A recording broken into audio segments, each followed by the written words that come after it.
Anyways, so let's move to the next question. What are your views on the ongoing shadow ban on crypto and related transactions by RBI? How are you as an exchange and others dealing this from day-to-day operations and continue to carry on with the business? I mean, so this shadow ban sort of thing came out when the NPCI came out with the notification that they're not aware of any exchange, crypto exchange using UPI as a payment service.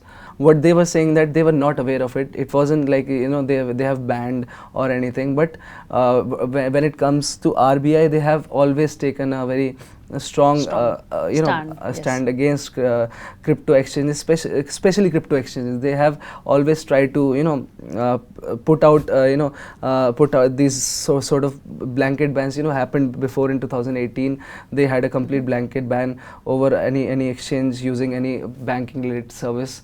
But then the Supreme Court in 2020 decided to overturn it and, you know, go on the favor of crypto platforms. But, you know, now again, going against the Supreme Court orders, they have tried to do that. You know, subtly do that, not just like they are not. But making, they have implemented already. I mean, they didn't put out any notice, but they somehow, you know, because the banks are in the coalition of the central bank, so they somehow managed to stop those services. But I mean, I understand a point of view here that, you know, if a company is not stating that it's trading in crypto and still doing crypto trading, then it's wrong. But companies like BuyUCoin and a lot of other crypto exchanges have clearly mentioned that we are a crypto trading platform in our like MOA of the company. Right. Yeah. So I mean, there should be some clear set of instruction that these guys shouldn't get it, these guys should get it, and if that's happening, then why it's happening. At least we need to have some answers. And when it comes to like how we are navigating it, we do have existing tie-ups with a lot of banks, and we are although the instant deposit and the best way of conducting transaction is not there right now, but we have been managing it through other means of payments like IMPS, NFT, although UPI is not an viable option right now. UPI has been especially affected. Yes, and that has put a lot of discomfort because people are now used to using UPI. Absolutely, especially tier like we saw that, you know, the most of the investment that went down was from tier 1 cities, because metro people are really very used to UPI. They really like, you know, that interface is very good for them. Tier 2 people are still, you know, happy with IMPS, NFT or RTGS, even that is done instantly. But yeah, I mean, I understand the cause why people are wary of investing in through other channels, but you know, that's the reality right now. And hopefully we are working with a lot of different payment partners, and probably by the end of the month we'll be back with the normal trading service. That will be great. That's good to and hear. It happens as you know, as I keep telling people, these things come in cycle. Every year there is a week or a month where we don't have any. Still, it is actually very sad for me to know, because what happens, see, I am also there on one of the exchanges, and then I did the P2P transfer, and it was very, very like uncomfortable, let me put the word. And then in the end of it, see, when obviously this is the time when the market is actually going down, so there are people who are hodlers, there are people who would like to, you know, this is the time they want to be active. By the dip. Yeah. So and they are not able to do it. So it's really very mind crushing sort of thing. I understand. Yes, but I'm very happy to hear that by end of the month, if you're so hopeful and positive, I mean, and probably Supreme Court can come up with something. What do you think? Can come up with the Supreme Court coming is a very busy. Those are very busy people. You know, it takes a long time for them to come to a judgment, and you know, it took more than a year to convince them to overturn the whole decision. But I mean, the stand is already there. They have put out an order, like if there is no law that stops crypto trading to happen in India, then RBI has no authority over it. No authority to do this. Why are they doing it? Like it's a clear, you know, going against the Supreme Court decisions. So, fine. The RBI recently briefed the Parliamentary Standing Committee on Finance that cryptocurrencies could compete with rupee, undermining the sovereignty of the country and also lead to dollarization of the economy. Are the central bank's fear unfounded? Why? As the industry representative, how do you assuage their fears? I mean, this is the most impractical thing right now. But the concern, again, the concern is okay, but the main concern here is about the term that is being used, because crypto has been termed as cryptocurrency, so they actually think that this is a currency. Nobody in the space, nobody who's hodling or investing in crypto thinks of it as a currency. Bitcoin Right. is not even thought of it as a currency.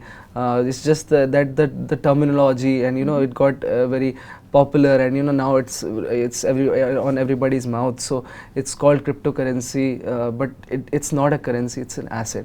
Everybody has been all across the world, it has been being considered as an asset class, especially barring 2 or 3 occasions, like El Salvador made it a legal tender. Nobody wants Bitcoin to be a legal tender in the space. We want it to be classified as either an asset class or a new different digital asset class, as an investment tool mostly, rather than as a currency.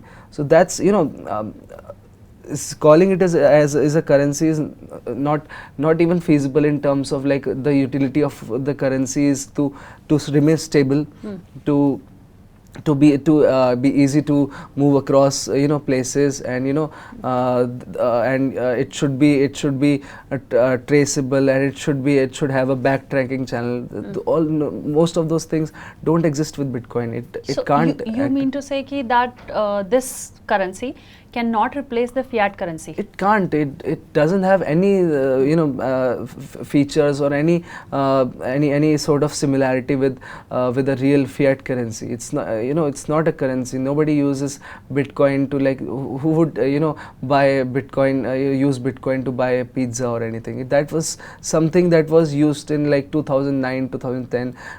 Those things don't exist right now. Maybe used as a marketing channel every now and then. Some restaurant is now accepting Bitcoin just to create more awareness for their restaurant, but using it as a currency, I've never ever seen. I'm in this space. I've never seen anyone use Bitcoin as a currency. It's every time it's used either as an investment asset or a hedging tool against the inflation. So something like gold? Would Yes, you compare it with gold? Store of value. It's digital gold. But not as currency. No, absolutely not. Not as currency. Totally So agree. you feel their fear is basically It's unreal? based in sort of not really understanding how those things are actually working, and how the community or the people who are actually using Bitcoin, what purpose and what use cases it is serving. People are mostly using Bitcoin, even 99% of the people are only using Bitcoin to either invest or against, as I said, to hedge against the inflation. Okay. Then why the taxes if it is not the currency? Because it's an investment. There are taxes involved in any, and those taxes are coming with the profit you're making. So basically, even the government is considering it as an asset class. Asset class, yes. They defined it as an asset class as of now. Yeah, even the crypto bill that is supposed to come probably in the monsoon or winter session this year is being looking forward to see SEBI as the regulator for crypto industry, because it's an asset class. So SEBI is the right authority that could to control crypto, rather than RBI, which handles fiat money, fiat currency. Bitcoin is not a currency. Okay, it is perceived as such so far, isn't it? No. And that's the reaction. That's why the reaction is coming. It's perceived like that by some governments. Not even in the US. It has been in the most developed countries. It has been accepted as an asset class. Even the countries that are accepting Bitcoin, they don't consider it as a currency. They don't make it legal tender. Legal tender is only one. That is, in case of India, is Indian national rupees. That's it. INR. Yeah, INR is our legal tender fiat currency, but Bitcoin nothing more than an asset class and nothing less. So you think their fear is unreasonable? fear is based on, as I said, lack of understanding of those issues.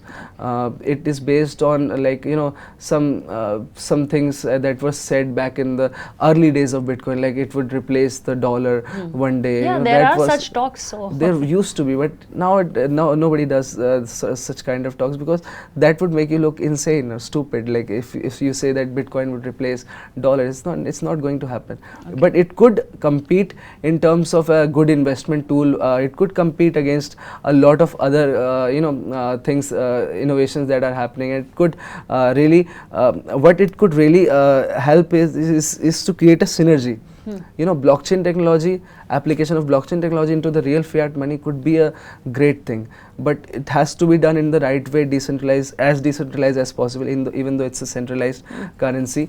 But what remains to be seen is, like, what benefits blockchain can actually bring to our traditional fiat currency model.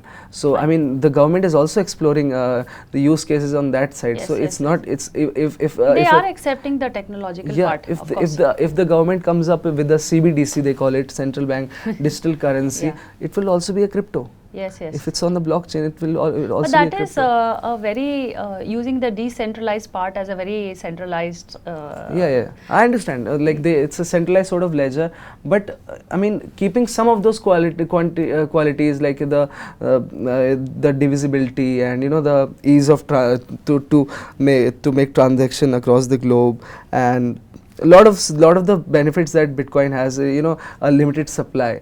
That's the biggest concern. Like if something like that can be brought into fiat currency, that's just what I think. It could be really good. I mean, that could really be a benefit. I mean, that's the way it should be. So fine, I'll leave you to that, and I'll ask you absolutely a different question about what is happening with Terraluna, which is my next question. The crypto universe recently received a massive jolt in the form of the collapse of Terraform Labs, Luna, and its stablecoin UST. Indian and global exchanges delisted the token, while you continue to allow the trading in them. Why is that? What benefit do you see in continuing with the listing of Luna and UST tokens, especially knowing very well that the investors will be wary of the trading in them and there won't be any volumes? Okay. So let me tell you, basically I'll first go with the second question, like why didn't we delist Luna? Okay. See, the reason behind it is, Luna, not keeping our personal perspectives, I'll put that out after later on, but we, exchanges or any crypto investors across the world, there are many people who have invested in Luna. And many people have, had a very huge, had to take a very huge financial hits because of what has happened. But that doesn't mean that we can easily abandon our investments. Okay. Basically, if let's say you bought a land, okay, now it's selling at 10% of what you bought it at. Doesn't mean that government or the land regulator should stop you from even selling that asset, or buying some more asset at those prices. Because let's say, this is just speculation again, let's say if there are increase in prices, and let's say if these investors have invested at, let's say, $90 or $40 or $50, and now they are able to get it at much lower prices, so they get to have that dollar averaging. They get to make their total investment at a lower prices. So in case if there's an increase investment in the prices, they could at least take out the losses that they had to bear in most cases with all the investors. Are you like in the hope of revival as DogeCoin is? I mean, see, there's two things. We as an exchange wouldn't make it on our own to stop the hope of the community. If there is hope, because we see it, because as soon as the Luna prices fell down, people were not selling it. People were buying it more. There was no selling pressure. Most people were buying it because they have no other options. In this scenario, if it even take away that option from them, it's sort of unfair to them. So that was the reason we didn't delist Luna. So that's it. And coming back to what happened with them is sort of a very different story. it's not a story of a scam. Nobody ran away with the money, and you know, the founders are still there. But what happened was the whole it wasn't a Ponzi scheme. Yeah, it wasn't a Ponzi scheme. What happened was there was a concept behind it. There was this assumption, and there were these protocols that were in place, and you know, those they were working on algorithmic stable coin. You know, the prices were pegged against USDT and USD, and those prices were you know were working on an algorithmic model wherein, you know, there is a cesspool, there are a certain amount of liquidity that exists in form of Bitcoin, Luna, USD, and you know, all those reserves that they had. But what happened was somebody caught sniff, or you know, maybe they were very smart, and they understood that this whole setup can be disrupted easily. So what they did is they put out a lot of Luna, and bought a good amount of Luna, you know, big amount of Luna, and then sold it off in a very short span of time. So that created a sort of panic, and you know, the whole the cesspool that Luna guys had was affected, and it led to a cascading effect, and you know, the whole blockchain suffered because of it, and even the whole crypto ecosystem has suffered because of Luna. So I see that you are as hopeful as Mr. DogeCoin will be. I mean, yeah, for the I haven't invested personally in Luna, so but I'm hopeful for the people who have invested in Luna. Why wouldn't I be? Yeah, I have friends who have done that. Yeah, I understand. Lucky me as well. A lot of friends who asked me to invest in Luna. This is so good. You should invest it. Why are you investing in Luna? No. Right. So moving to the last question, what do you see as the future of crypto exchanges in India, or for that matter, do you see crypto surviving in India?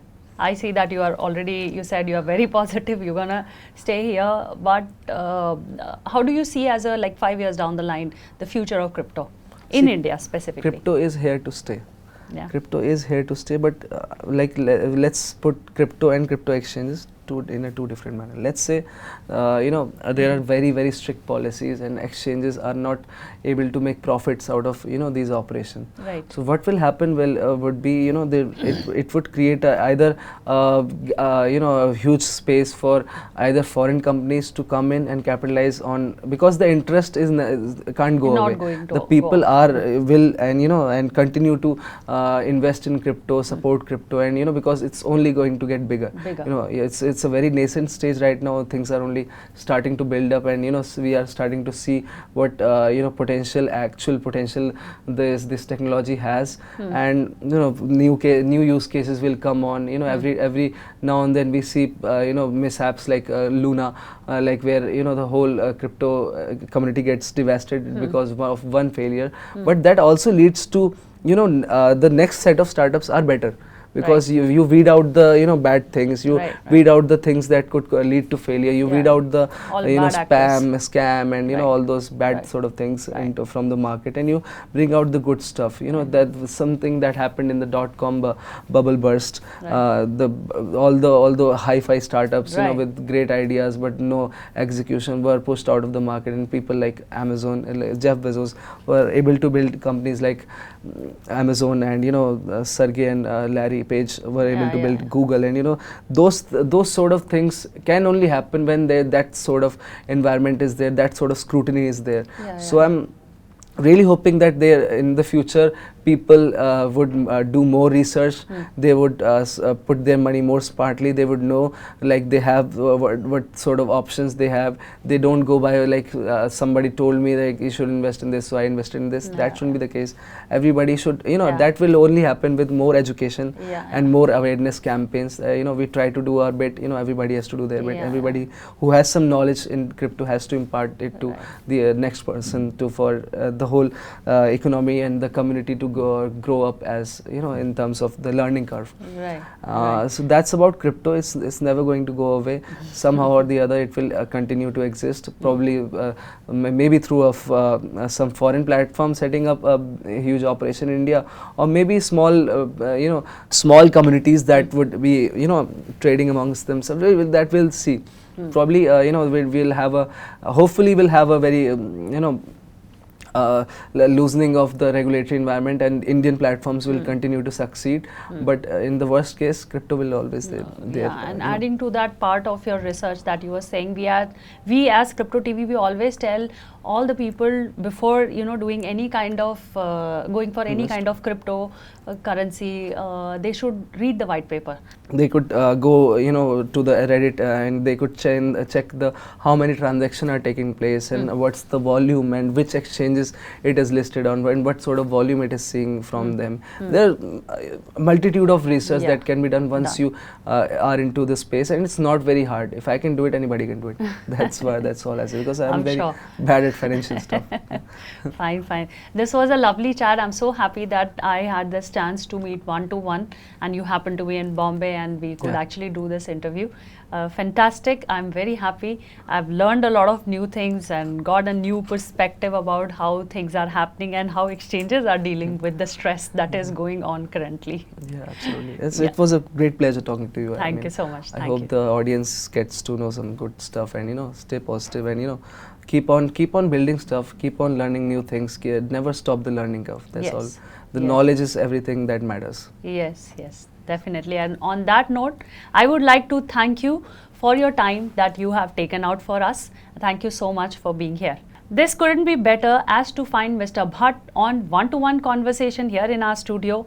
I am happy and delighted with our chat that happened so openly on all the topics that are pretty hot right now. To continue more such conversations, I will bring you guys a lot more such episodes with the experts. Till then, take care, and to stay updated with the happenings of crypto world, do watch our daily news bulletin in Hindi and English, both twice a day only on Crypto TV, and don't forget to subscribe our YouTube channel Crypto TV. I am your host Parvati Nirman, signing off for now. Bye-bye.